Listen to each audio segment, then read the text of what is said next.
Existe um código, uma espécie de linguagem secreta que sustenta praticamente toda a ciência moderna. É ela que separa uma descoberta revolucionária de uma simples coincidência. E hoje nós vamos decifrar esse código. Olha, se você já leu um artigo científico, especialmente na área de psicologia, com certeza já viu uma frase parecida com essa. É uma afirmação forte, sempre seguida por aquele código enigmático ali entre parênteses, P menor que 0,05. Essa pequena expressão é o selo final de aprovação. É o que diz para o mundo que aquela descoberta é, muito provavelmente, real. O que exatamente essa expressão quer dizer?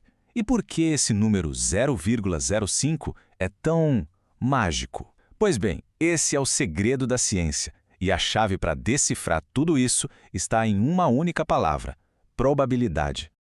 E entender essa linguagem não é só um exercício acadêmico, não. É a única forma de um futuro psicólogo ou pesquisador conseguir ler um estudo e saber separar o joio do trigo e entender como a ciência, de fato, transforma incerteza em conhecimento. E para isso, a gente precisa começar do começo, da base de tudo. Antes da gente poder testar qualquer coisa, uma terapia nova, um método de ensino, a gente precisa primeiro entender os nossos dados. E quando a gente fala de seres humanos, a primeira coisa que a gente encontra é variabilidade, diversidade, uma espécie de caos. A ferramenta mais comum para a gente tentar botar ordem nesse caos é a boa e velha média aritmética. Ela nos dá um ponto de equilíbrio, um número único, que tenta representar o grupo todo. Mas será que isso é o suficiente? Para ilustrar o problema, vamos imaginar duas casas. Na casa A e na casa B, a média de idade dos moradores é exatamente a mesma, 22 anos. Se a gente olhasse só para esse número, a gente poderia pensar que os dois lugares são bem parecidos, né? Mas a realidade é bem diferente.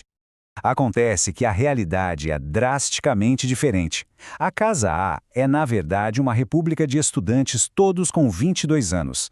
Já a Casa B é uma família grande com criança pequena, adolescente, adultos e até uma pessoa idosa. A mesma média, mas duas histórias completamente distintas. Então, o ponto central aqui é o seguinte: a média mostra o centro, mas ela ignora totalmente a dispersão, a bagunça dos dados. Para a gente entender um grupo de verdade, a gente precisa de algo que meça essa variabilidade. E essa medida é o desvio padrão. Um desvio padrão baixo, como lá na casa A, diz que está todo mundo bem pertinho da média. Já um desvio padrão alto, como na casa B, mostra que os dados estão muito mais espalhados. Ok. Agora a gente já sabe descrever um grupo, com seu centro e sua dispersão. Mas e o imprevisível? A gente precisa de uma linguagem formal para medir a incerteza. A gente precisa da linguagem do acaso. E essa linguagem é a probabilidade. É a matemática da sorte, do acaso. É com ela que a gente consegue calcular as chances de alguma coisa acontecer numa escala que vai de 0, quando é impossível, até 1, quando é certeza absoluta. Vamos usar um exemplo clássico: jogar um dado. Qual é a chance de cair o número 3? Bom, primeiro a gente define todas as possibilidades. No dado, são 6 faces. Esse é o nosso espaço amostral. Depois, a gente identifica o que a gente quer que aconteça. Cair a face 3. É um resultado só. Aí é só aplicar a fórmula. Um resultado favorável dividido por 6 resultados possíveis. Isso dá uma probabilidade de mais ou menos 16,7%. E agora, o clímax. É aqui que a gente vai juntar a descrição dos nossos dados com a linguagem da probabilidade. É um momento em que a ciência precisa tomar uma decisão formal. É a hora do julgamento. Pensa assim: todo teste estatístico é um confronto entre duas ideias opostas. De um lado, a gente tem a hipótese nula, a H0. Ela é a cética, a advogada do diabo. Ela diz: não tem nada acontecendo aqui. Qualquer coisa que você observou é puro acaso. Do outro lado, a gente tem a hipótese alternativa, a H1. Essa é a hipótese do pesquisador, que diz: não, existe sim um efeito real acontecendo. A lógica aqui funciona como num tribunal. A hipótese nula é inocente até que se prove o contrário. A gente parte do princípio de que ela é verdade, de que não há efeito. E aí a gente olha para a nossa evidência, os dados. A pergunta que a gente faz é: essa evidência é tão forte, mas tão forte, tão improvável de ter acontecido só por sorte, que a gente pode rejeitar essa presunção de inocência da hipótese nula? Chegou o momento do veredito, o momento em que a gente finalmente vai decifrar aquele código do início. Esse número, 0,05, ou 5%. Esse é o nosso critério de decisão. É a linha que o pesquisador traça na areia antes de começar o experimento. O nome técnico é nível de significância, ou alfa. Ele representa o quão improvável um resultado precisa ser para a gente considerar que ele é uma evidência forte. E o valor P, ele é a prova principal do nosso julgamento. Pensa nele como se fosse um medidor de coincidência. Ele responde a uma pergunta muito específica.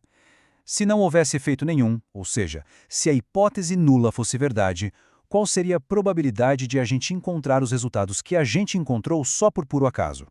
Um valor P bem baixinho significa que seria uma coincidência muito, mas muito improvável. E aqui está a regra de decisão, simples e direta. A gente calcula o valor P com os nossos dados. Se esse valor for menor que o nosso critério de 0,05, a gente conclui. O que a gente observou é extremamente improvável de ter acontecido só por sorte. E este é o veredito final do nosso tribunal.